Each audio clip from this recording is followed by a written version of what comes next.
Warning: this article contains spoilers for House of the Dragon Season 1. Prior to the release of House of the Dragon, it's been a well-known fact that the main roles of Alicent and Rhaenyra were set for a mid-season recast due to a 10-year time jump embedded in the narrative.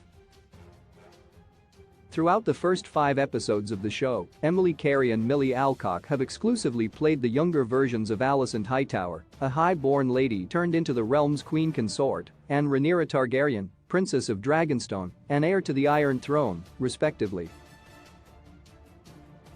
While it's understandable for the showrunners to change actors in establishing the passing of time, the quick age-up seems like the show is sprinting towards the bitter end. House of the Dragon Episode 5 draws the line for any future reconciliation between former friends, Alicent and Rhaenyra. With Alicent clad in Hightower green subtly waging war against the Princess of Dragonstone, the conflict of the Dance of the Dragons is imminent. The episode We Light the Way marks the last appearance for Emily Carey's Alicent and Millie Alcock's Rhaenyra in House of the Dragon Season 1, bidding them farewell with a Game of Thrones-esque wedding murder, courtesy of Sir Criston Cole, Fabian Frankel. House of the Dragon Episode 6 recasts the actors for their older iterations, Olivia Cooke as the Green Queen and Emma Darcy as the Black Queen. Throughout their short stint, Carey and Alcock have portrayed their roles phenomenally, so much so that audiences and critics alike have expelled mixed reactions to the upcoming recasts. House of the Dragon's time jumps is an effective plot device that benefits the overall Succession War storyline. However, its manner of execution sacrifices the characterization of its leads Alicent and Rhaenyra and other key characters, particularly the rest of the remaining teens, making the switch to Cooke and Darcy seem hasty.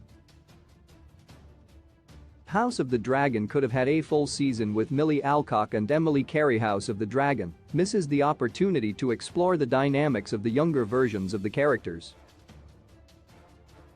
In Episode 5 We Light the Way, a lot of small moments were included to set the tone for Episode 6, but completely skirt over its implications in the grander narrative.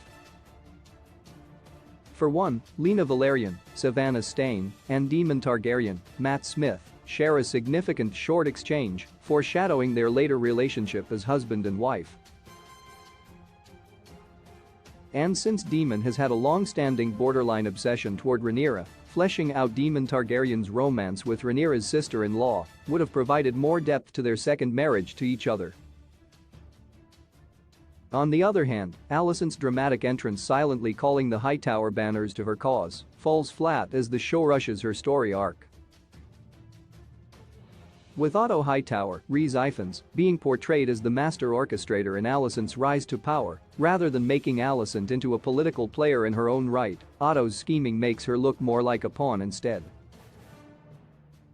Considering that some small yet important events disappear as a casualty of the time jumps, some of the characters won't have the layers of complexity needed for a justifiable and satisfying storyline.